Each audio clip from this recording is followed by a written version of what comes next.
Assalomu alaykum, hurmatli televizor ko'rguvchilar. Dunyo Uyg'ur qurultiyi Tor televiziyasining Uyg'ur ovoz suhbat programmasiga hammanglar xush kelibsizlar. Men riyosatchi Iftixor Abdurshid.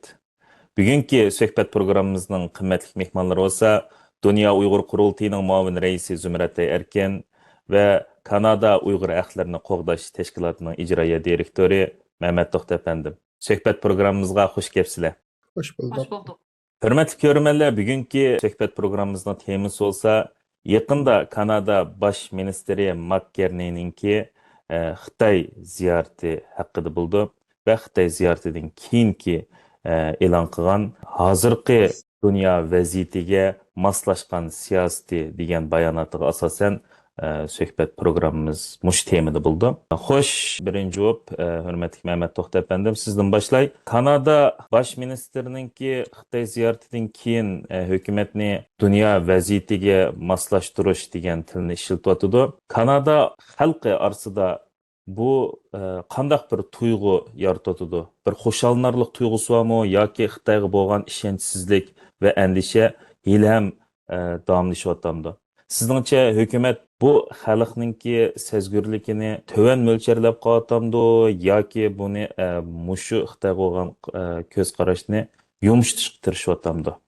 Ko'p rahmat oldi bilan butun ko'rguvchi qarindoshlarimizga va hurmatli Zumrat xonimga, hamda sizlarga, Germaniyadagi do'stlarimizga. Dunyoning vaziyatida hali ig'ir davolg'ishlar, o'zgarishlar, silkinishlar, chayqalishlar bo'layotdi.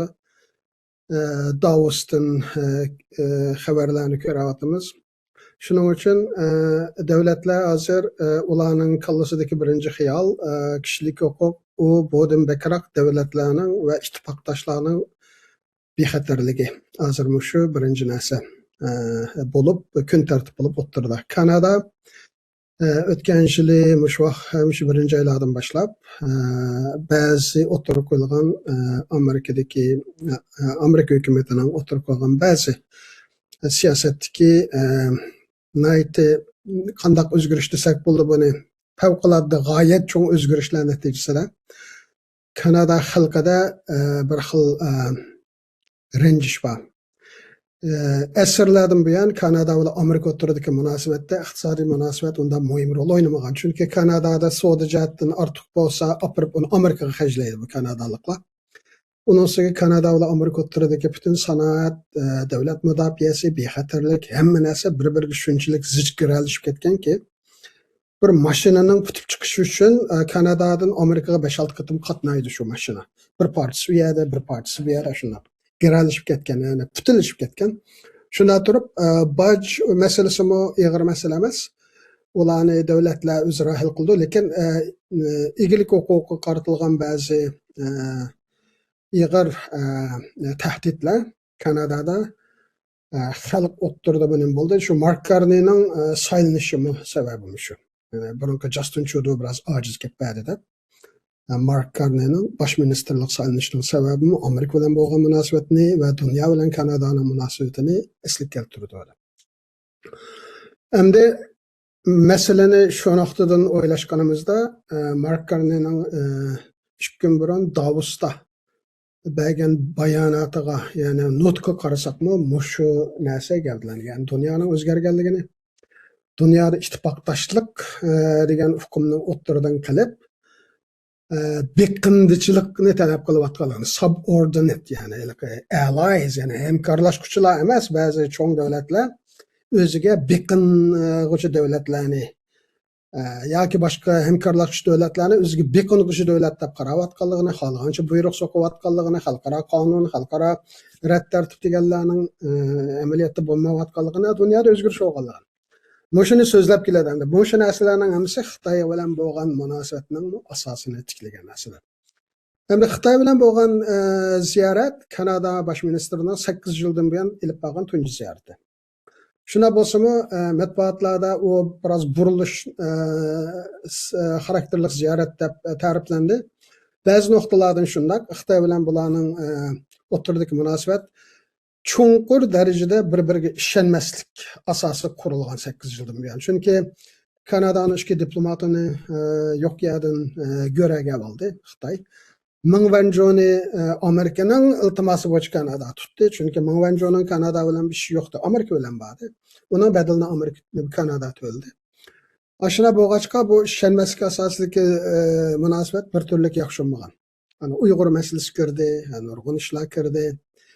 Endi shuna bo'lsa-mu, bu qatimki Kanadaning bosh ministrining Xitoyga ziyoratini ilqibak ko'p turvatmaslik kerak deb qarayman. Chunki mashina importiga ruxsat qilgan bilan 49 ming mashina yillikcha. Bu Kanadaning umumiy yillik mashina yangi mashinalarni iste'mol saviyasi 1 million 900 ming mashina iste'mol qildi darajali. Uning 2,18%. Yani Kanada nimasiga bak ta'sir olmaydigan darajada. Biraz munosabatni Kanadami biroqli ishni ichib etmadi. Ikkinchidan bexatarlik jihatdan shu zaharlik chekimlikka chegara qilgan shu internet jinoyatlari bu deganlarga taqobil turish uchun ikki davlatning bexatarlik organlari o'rtasida hamkorlashish haqida bir MOU deymiz, Memorandum of Understanding. Tushunish mektuba imzalandi.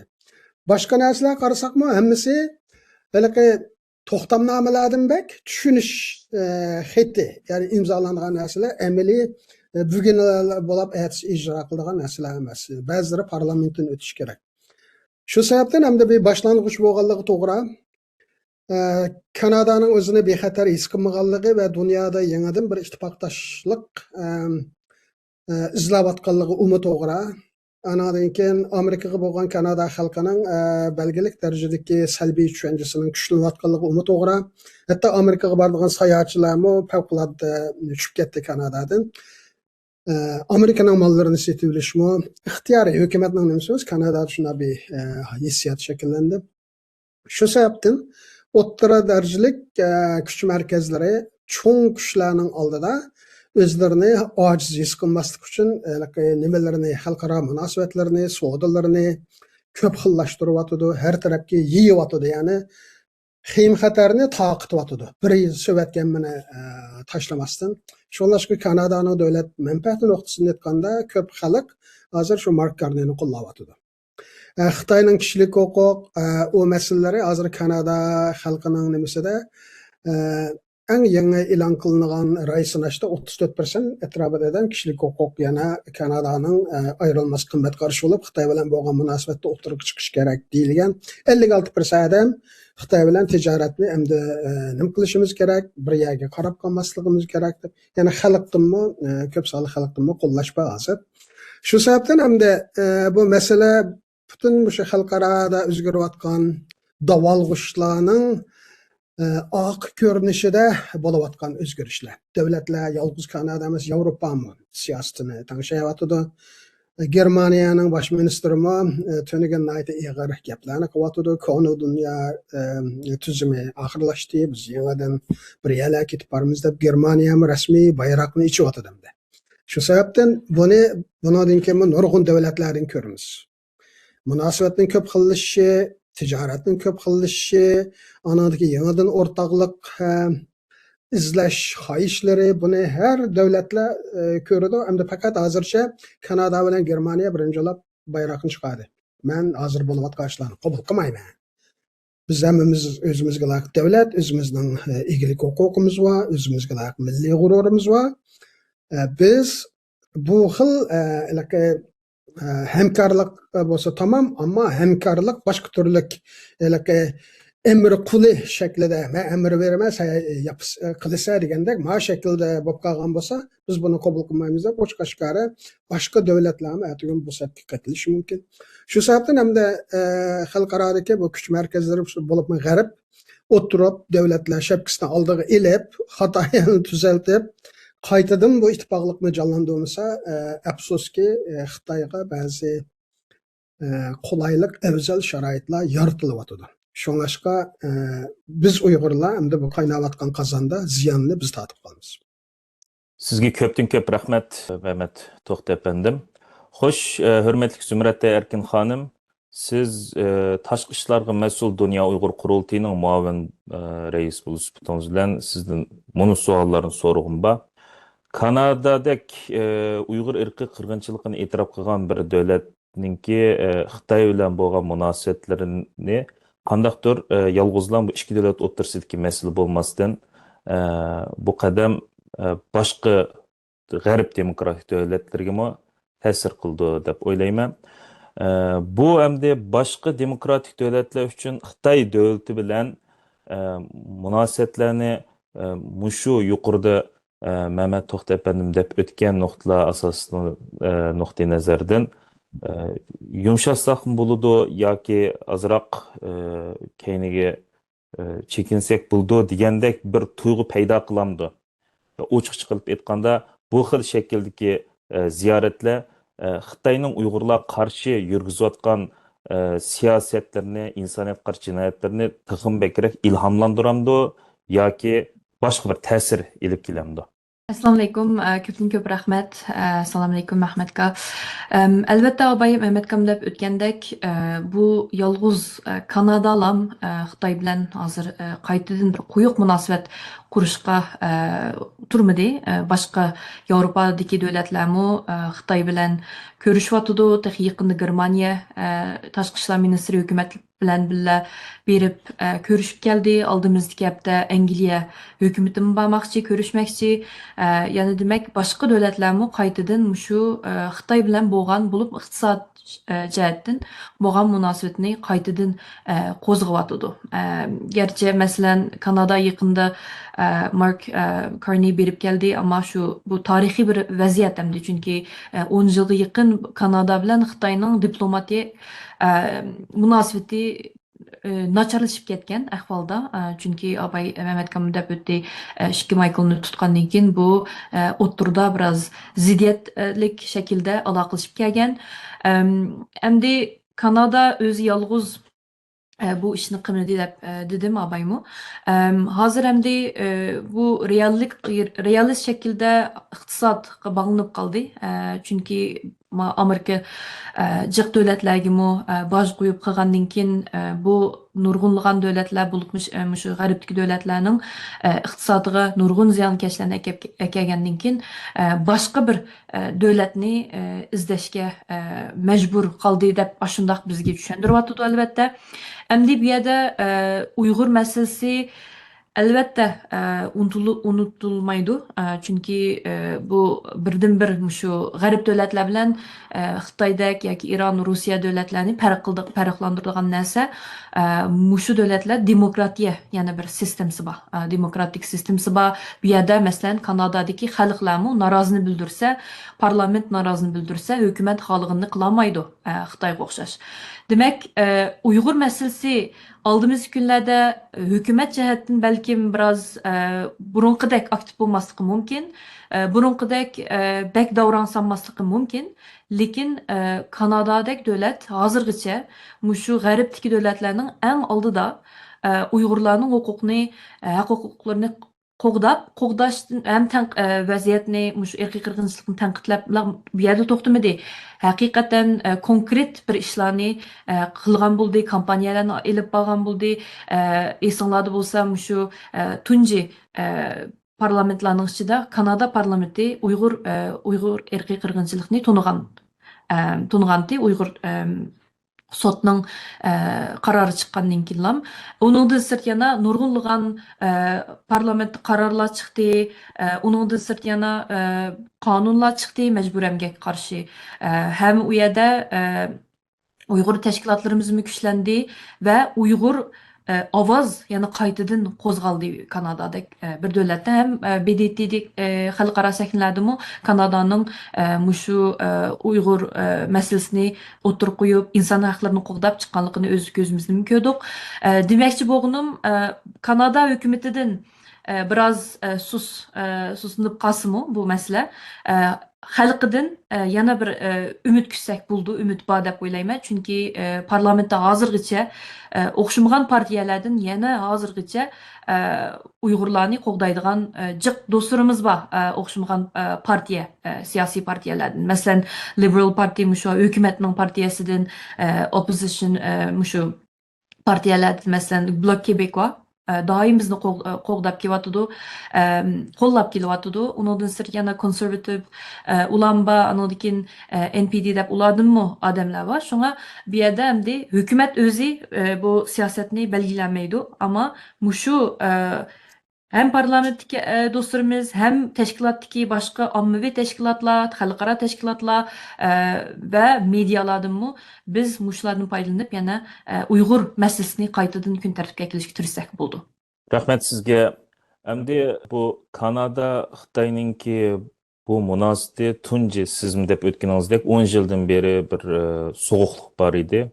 Bu tunji bir besilgan qadam deb aytsak bo'ldi. Endi bu Kanada Xitoy munosabatinki yaqinlashishi texim taraqqiy qilgan ahvol ostida muhacirat Uyg'urlarga nisbatan qandaq bir xavflarni olib kelish ehtimollik bor.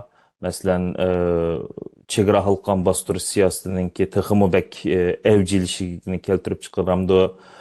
Yoki bo'lmasa siyosiy manfaatlarninki har vaqt kishilik huquq ve demokratiyadan üstün turduğanlıqını bir namayeni söp oturğa çıqamdı ve Kanada bu jarayonda asla unutup qalmaslık gerek olgan ve asla ötmesi gerek olgan bir qızıl sızıq qaysi? Ko'p rahmat. Menimcha Kanada deganlik Mark Carney deganlik emas. Bosh minister lam deganlik emas. Bosh ministermi Xitoy bilan bo'lgan munosabatni qaytadan bir canlandırış için bu qadamni bosganda Xitoy haqida hali yaxshi ma'lumoti va tonishi va Xitoy masalasi yaqinqi 4-5 yildan buyon Kanadada cho'nqirlab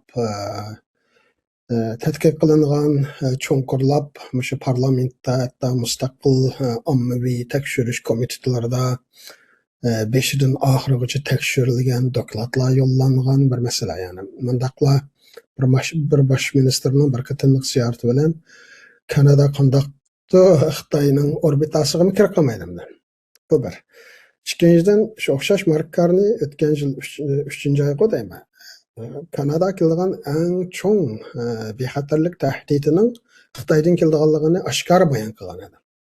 Yani bu bir baş ministerinin kallasida yani Xitoyga borganda a gapmi esida bor.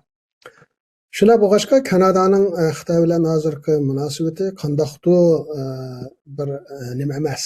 Endi tehi yangi boshdan ba'zi sayfalar ichilyotdi. Nayta ehtiyotchanlik bilan bo'lyotdi bu ishlar. Umumiy deganda savdoni ko'p xillashtirishdan iborat.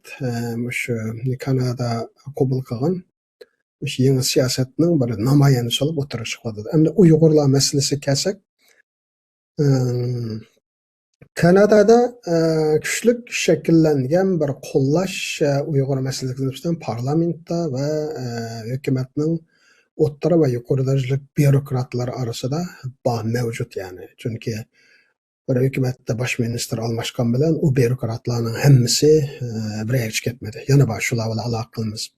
Mesela Mark Carney'nin yig'ini bo'ldi, nimasi bo'ldi? Xitoy ziyarati bo'ldi 13dan 17gacha. 19 kuni Tashqi ishlar ministerligida butun bir kun shu Mark Carney'ning ziyarati haqida biz briefing oldik mesela. Bu yerda matbuotlarda deyilmagan yana qanday ishlar bo'ldi, nimalar bo'ldi. Namahram temalar haqida Uyg'ur masalasi qanday o'tirib qo'yildi, nadan nagacha shularning hammasini Şu bütün ettiğin saat 9'dan ki saat 5'gacha 8 saat hükümetin her qaysi tarmoqlaridan adamlar kelib bizga shu ziyoratning umumiy parda oqisini bo'lgan ishlarni nima qildi. Ya'ni bu deganlik nima desa, hukumatda yana Uyg'ur masalasiga va kishilik huquq masalasiga nisbatan qanchalik ahamiyat berilganligini ko'rsatdi. Ya'ni dunyoning ko'plagan davlatlarida bosh ministerlar Xitoyga bordi. Ommaviy tashkilotlarga bularga kishilik huquq munosabat tashkilotlari kelinglarga sizlarga bir briefing berildi deydi. Anlamaysiz siz buni gapni. Kanadada ziyorat 17-soat tugadi Kanada bosh ministrining. Doha ketdi. Shanba yakshanba bo'ldimi? Dushanba kuni biz tashqi ishlar ministerligida 8 soat hukumat bizga briefing berdi. Ya'ni ziyorat haqida bilishinglar deysak, bunday masalalar bor deb. Shunlashqa buning o'zi nimani ko'rsatganda hukumat bilan ommaviy tashkilotlar, bularmi Uyg'ur masalasi, Tibet, Hong Kong masalasiga munosabatlik hozirgacha hukumat bilan hamkorlashib ishlagan tashkilotlarning kuchli ta'sirining borligini, hukumatning e'tirof qilganligini va bu tashkilotlar bilan mundaqla hamda bir bosh ministerimiz Xitoy va'da bundan keyin siyosatimiz o'zgardi, shular sizlar da tutib turinglar. U yerda emasligini ko'rsatdi. Ya'ni bizmi taki 11-20 kuni Birlashgan Davlatlar Tashkilotida Kanada nimaga 15 davlat birlashma nimaga imzo qo'ymadi statement bayonot. Nima deb imzo qo'ymadi? Anadan keyin nurg'un narsalar bor biz bu yerda so'ralgan. Faqat Chatham House bo'lg'achqa buni tafsilotini bu yerda deb o'tirib ketmaymiz. Boshqa Kanadada bu kishilik huquq, Uyg'urlar masalasi, Husaynchilik masalasi, nurg'un masalalar bu Kanadaning nimasida turadigan masalalar kun tartibda o'zgarib qolmaydi. Ammo yana ko'p kishilarning kallasida nim bormish, M62 to'xtab qolamiz deb. M62 ning hozirgacha to'xtab qolgan bir narsani ko'rmadim. Uni men suhbat orasida tafsilot emas, umumiy bir nima sifatida deb etib ketay, nurg'un qarindoshlarimiz uning ko'ngil bildi ekan. O davom qilyotdi ham eng az 2027-yili 5-oygacha davom qildi. Faqat biz buni hukumat hozir ko'chmanlarimizda Kanadada nurg'un siyosatlar o'zgarib ketdi, dunyo miqyosida o'zgardi. Shuna bo'lsa, mushaqada bir nim bo'lgan bo'lsin deb hukumat o'zi plan qilgan mezgillarda 2 yillik planlashida biz ekilimizga sonni ekilanmagandan keyin uning nurg'un sabablar bor. Hech bo'lmasa vaqtni uzatib programmaning turish vaqtini uzartib, har yili ozdan kasimi son to'liqlansin deb biz vaqtini uzatyapmiz. Shuna bo'lg'achqa kelgan qarindoshlarni keldi, hozirgacha kelyapti, o'rilishib, hammasi mamnun. Xudoyim birisi man shu qarindoshlarga qilgan Hamiltonga berib, ularning fikrlarini elib, yana qanday yordam qila olamiz, uni qilamiz. Ammo kelganlar shundan mamnun. Kanada o'rlashganligidan, shunday tunji qitim bir insoniy muomalaga uchraganligidan.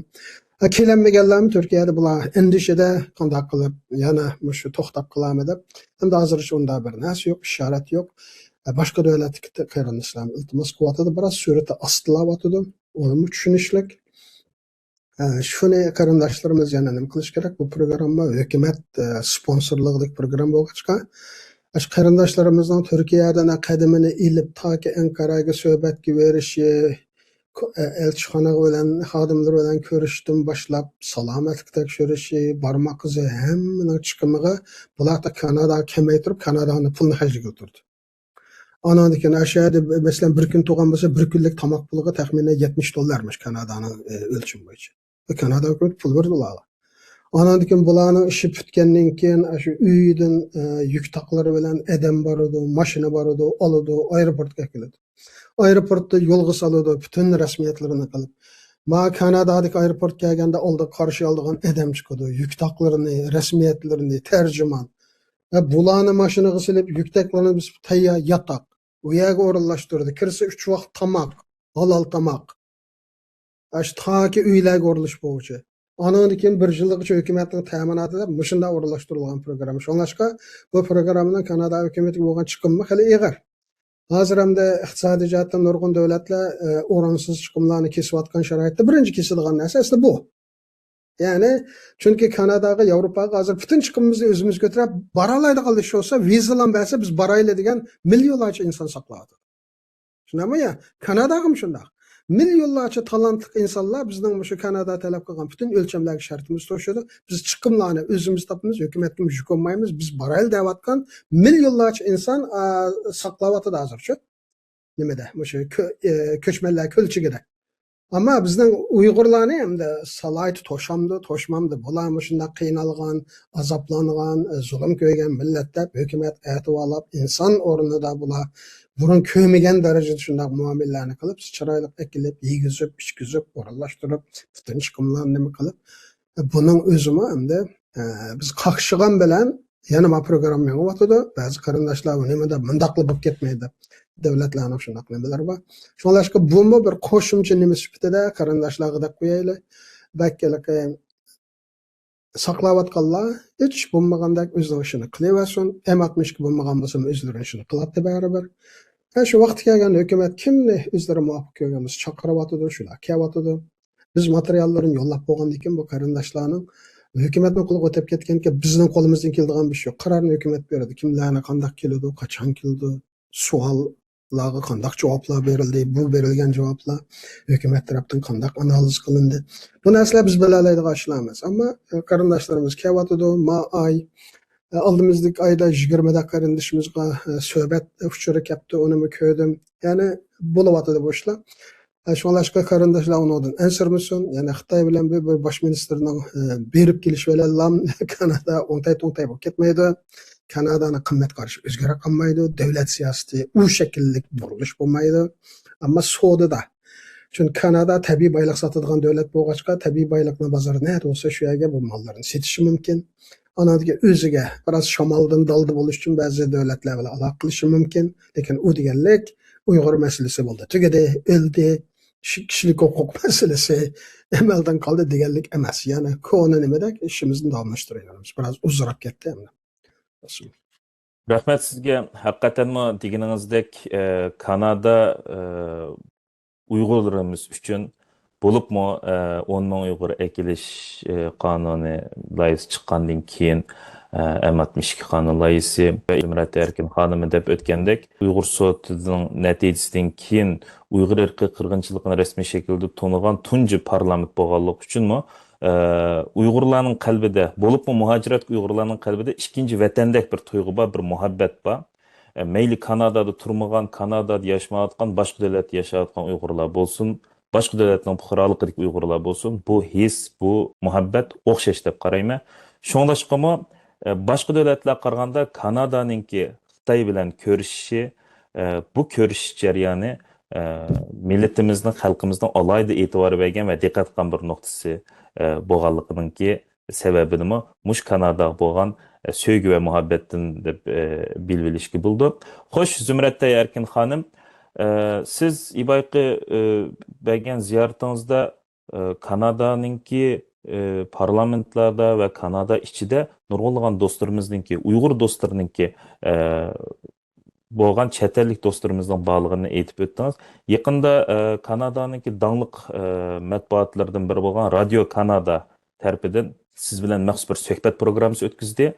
Bu suhbat programmasi haqida bir qisqacha to'xtalib o'tgan bo'lsangiz. To'g'ri, taqiy mushu 3 kunning oldida mushu suhbat programmasi o'tkazdi.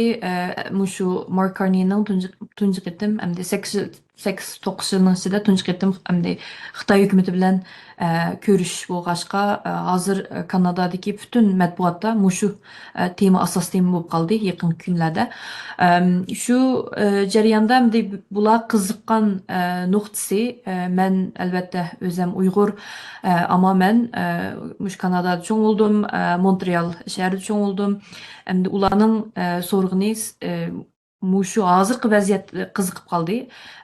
Sen o'zing Kanadada cho'ng bo'lgan inson sifating bilan va ham Uyg'ur bo'lish sifating bilan nimalarni hukumatingdan kutsa degan savollarni qo'ydi. Men bu yerda Kanada hukumatining hozirgi kelgicha prinsipda turib xalqaro sahnada bo'lsin, boshqa davlatlar bilan ko'rishgan chog'da inson haqlarini o'tirib qo'yishni qo'rqmagan bir davlatlikni eskartdim va undan sirt yana bu qitimqi ko'rishishda cho'qim mushuni ishning oqida bo'lsin va sahnada bo'lsin qo'rqmay Kanada burun qilib kelgandek mush inson haqlari masalasini cho'qim o'tirib qo'yish kerak. Bo'libmi 20 yilning yo'g'i g'oyib bo'lgan Husayn Jalilning nomini qo'g'dash kerak va buningmi oilasi Kanadada tug'ashqa oilasiga bir majburiyat Kanada hukumati bir majburiyat deb his qilish kerak.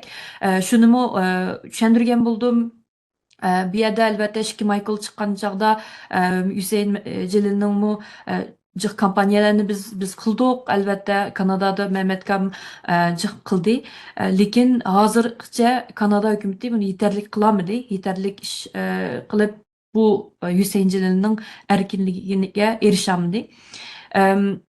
Şu an bu meselelerni albatta o'tirib qo'ydim. Undan sirt yana bizningmi hozir eng qiziqib, eng muhim ko'rayotgan masalamizning birisi M62, M62 boshqa majbur emgak bo'lib Uyg'ur majbur emgak Kanadaga masalan Mehmet To'xtay apandimning tashkiloti nurg'unlagan dokladlarni chiqardi, nurg'unlagan Мәҗбүр әмгәккә алакадар мәс'улатлармы Канадага кирди. Якын елларда шуңа бу канунны кандак Канада бер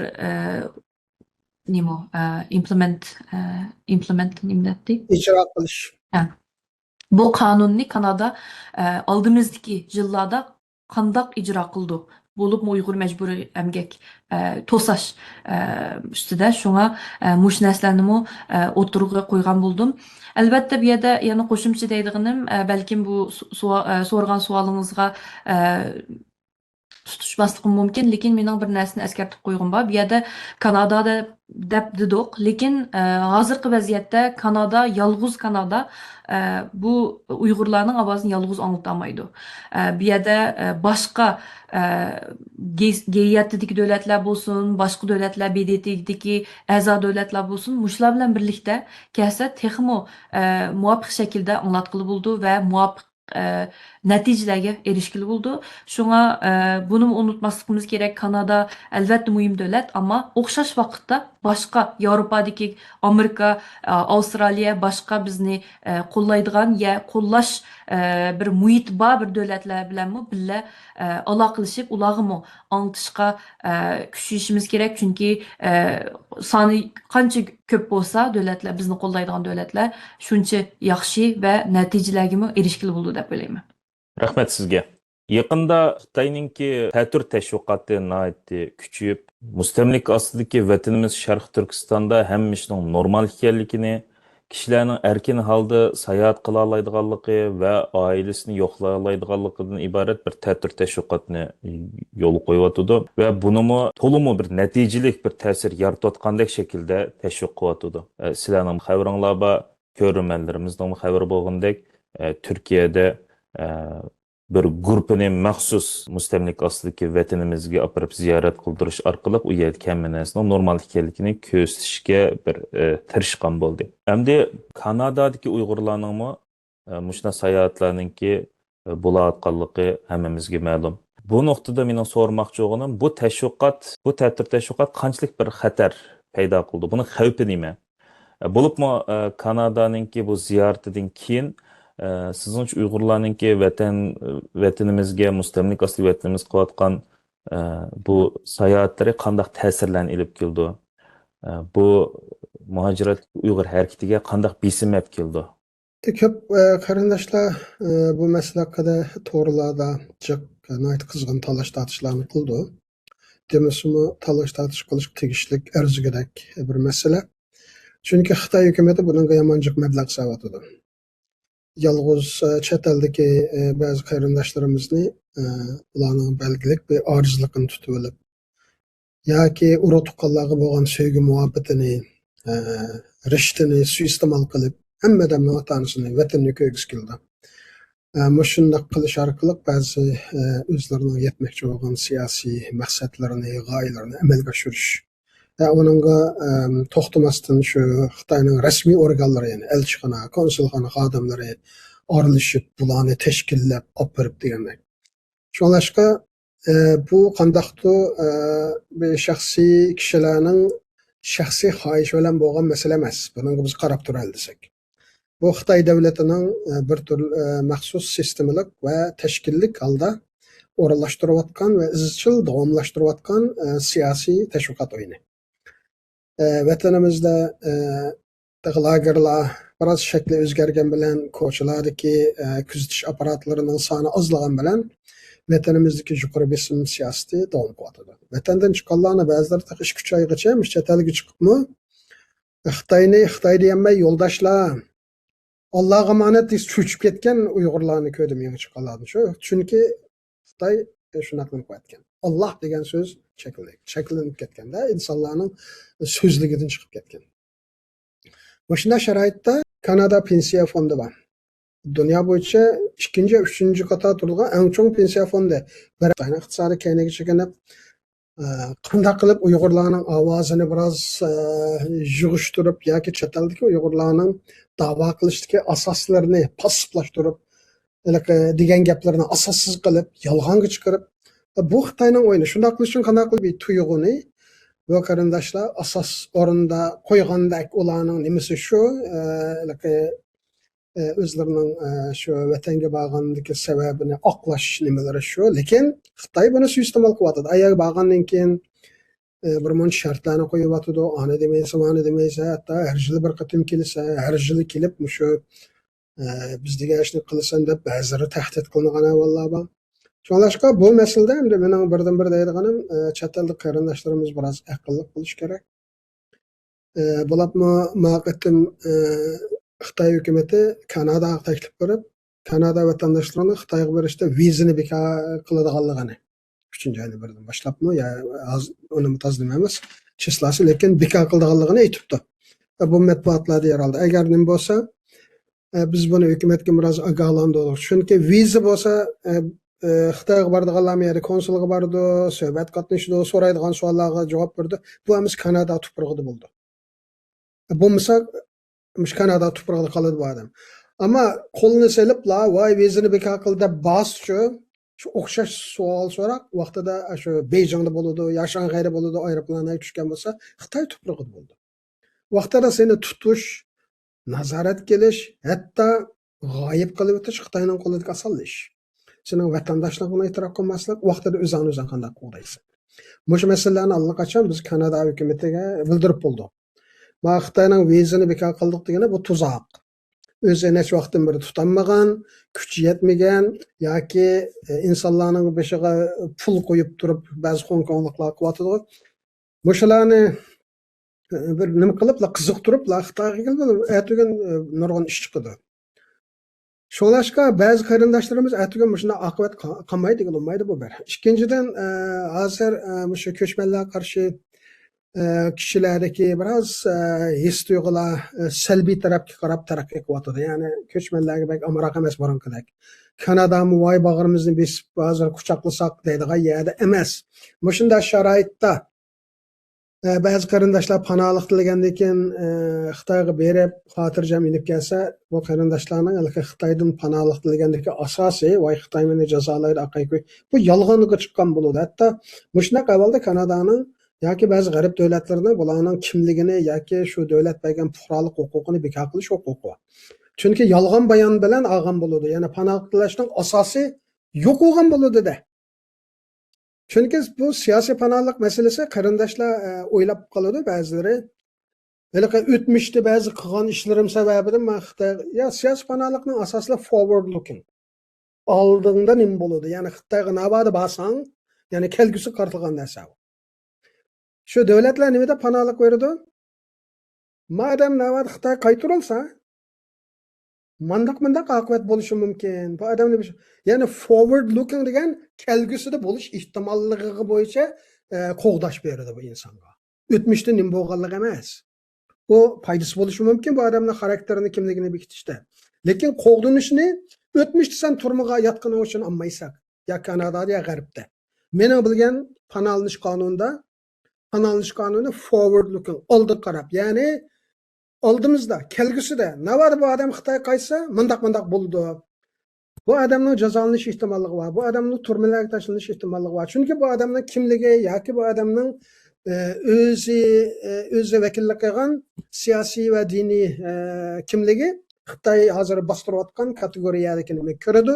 Xo'sh, bu odam kelgusida mundaq bo'ldi deb kelgusini qo'g'daydi panohlanib. Shu o'tmishini emas.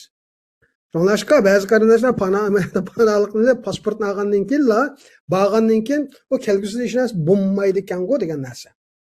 Hukumatlarning bu savolni so'rash haqqi bor. Chunki seni panohlik bergan hukumatlarning bu savolni so'rash haqqi tug'iladi mezgilda. Yevropada so'ralyapti. Suriya va Yemen borganlarni bular xotirjam bordi ekan, Turkiyadan bo'lyapti bu talash tortishlar. Biz bularni xabar olamiz, lekin har yili Hayit bayramida bu suriyaliklar Suriyaga berib keldi. Hech qanday narsa bo'lmaydi ekan deb shunlashqa bu yolg'iz Uyg'urlarga ham qartilgan emas. Bu panohlanish qonunining yoki panohlanuvchilar qonunining aniqlamasini bir tarkibiy qismi shu. Ya'ni forward looking, oldiga qarab, kelgusida bu odam shu o'zgargan davlatga borsa qandoq bo'ladi? Demakki, jazolanish ehtimolligi bor bo'lsa, men bunga qo'g'dash berishim kerak. Hozir bu qarindoshlar o'zining qo'g'dinish asosini vayron qilyapti. O'sha Xitoyning tuzga tushish orqali. Shunlashqa buni Özümnün nimqinin boyunca va sualınızga münasibet bütün qarindoshlarga shuni ogohlantirib qo'yaylik. Burun men qurultayning qonun nimsida ishlagan ba'zi o'sha Uyg'ur panohlanuvchilarga munosabatlik qo'llanmalar u bularni ishlab chiqargan qarindoshlar buni sal qaramaslik kerak. Ya'ni men Kanada pasport olib bo'ldim yoki Germaniya pasport olib bo'ldim. Mening kimligim boshqa. Endi borsam hech narsa bo'lmaydi. U quruq gap u. Pasport seni qo'g'dimaydi. Xitoyning nimasidan qo'g'dimaydi. Xitoy yerga kelganda har xil o'yinlarni o'ynadi. Yerkani bu odam o'sha tug'ildi. Nopasini o'lchamabdi. Xitoy vatandosh ko'rinyapti deydi yoki yo'q bo'lsa yasaydi uni. Seni Xitoy vatandosh qilib jazolaydi. Hussein Jilni beshi kelgan narsamış. Şundaş qarindoshlarimiz bek ehtiyot qilish kerak. Xitoyning ya ham tashviqot o'yiniga qurban bo'lib, Uyg'ur xalqining ustida Xitoyning texmo zolim qamchisini o'ynatishiga o'zlari bevosita olmaslik kerak. Tashviqot material olmaslik kerak. İkinciden özünün bexatarligi bilan o'yin o'ynamaslik kerak, chaqchaq qilmaslik kerak. Bu Xitoy biz bilgan Xitoy shu. Ertaga beshiq birishib kelsa yana Allah kalla deb yana bir şey yig'laydigan gap chatalik Uyg'urlar. Va o'zim shunda o'yladim, ben Kanadadan bir bal tutilmabdi deb enak emas. Panohlik degan bal ekan. Unda o'shalarda bek o'zlari yo'l mangson, panohlik o'zlari borgandan keyin navo tutilgan bo'lsa deb. Bu jamoatmi bek nima bo'lmadi hozir? Hayajon bo'lmadi. Sen nima deb borasan panohlik degan? Xo'sh, buni aytgan tashkilotlarmi bak nim qilmasligi mumkin. Panohlik qilib borganlarga ega chiqmasligi mumkin. Chunki sizlarni panohlik qilish asosingga xilop ish qilgandan keyin o'zing bilib turib qaynoq suv kirgandan keyin qo'lan kuyidi. Shuni bilib turib kuygandan keyin qo'lan kuyapti. Uni men qanday qilmay deyishi mumkin hatto. Xo'sh, qarindoshlar bak ishinib ketmasin. Olgan pasportlariga anadagi Xitoyning tashviqotiga yemchiq bo'layotdi. Bu sharmandichilik bir ish tarixda o'zlarining avlodlarining oldida yuz kelmaydi. Bak diqqat qilgan yaxshi. Rahmat sizga tafsiliy ma'lumot berganingiz uchun. Oxirida Zumratay Erkin xonim, sizcha Dunyo Uyg'ur qurultiyi boshida bo'lib, muhojiratlik Uyg'ur tashkilotlari Xitoyning bu xil tashviqot faoliyatlariga, ta'tir tashviqotlariga qarshi qanday pozitsiya va strategiyani taraf qildirish kerak? Bence elbette biz Dünya Uyg'ur Qurultayidimi buni yillar bo'yicha deb kelgan. O'zimizning shu muhojiratlik tashkilotlarimiz, yerlik tashkilotlarimiz shu yerdagi yerlik jamoatni ching tutib, bularga shu bo'layotgan vaziyatlarni tushundirish kerak. Albatta pat-pat yig'ilgan chog'lardimi mush fursatlardan foydalanib menda ishlar bo'lyotdi deb turish kerak. Chunki mening shaxsiy fikrimda hamda Uyg'ur muhojiratlik Uyg'ur bo'lish usulim bilan qattiq diqqat qilishimiz kerak. Mehmetkan abay naiti tafsili tushuntirib chiqdi. O'zimizni sezgir tutishimiz kerak, o'zimizni tarbiyalab turishimiz kerak. Masalan, hozir bu Kanada'da emas, bütün dünyada, Avrupa'da bo'libmi Germaniyada, Yevropaning ichida bo'libmi Germaniyada yaqinqi yillarda ko'chmanlarga qarshi harakatlar bek kuchlanди. Ko'chmanlarga qarshi partiya, siyosiy partiyalarmi, shu parlamentdagi siyosiy partiyalarmi noiti ching siyosatlarni o'tirib qo'yyotdi. Demak, bunda sharoitda biz bir yerning garajdonligiga erishdik deb ham xotirjam ko'zimiz yumib tursak bo'lmaydi. Dunyo Uyg'ur qurultiyi albatta vatanga hozirgi vaziyatda mushtaq Xitoyning ta'tir tashviqotlariga qatnashib qilsa, bizmi necha bizning shu Germaniyadagi va boshqa yerlardagi tashkilotlar va Uyg'ur jamoatlar vakillarimizni tortib hamisiga eskartdik. Albatta bizning qo'limizda endi masalan buni ijro qilish uchun unchalik kuchimiz yo'q, chunki bizning soqchimiz yo'q yoki sud yo'q jazolaydigan. Shunga hamda biz bir odamlarga bormaysa deb oldini to'syamaymiz, ammo mushu odamlar, mushu butun muhojiratlik Uyg'urlarning oldini ola o'ylashi kerak. Haqiqiy bas, haqiqiy ko'rshalamdi, haqiqiy erkinlikmi bu?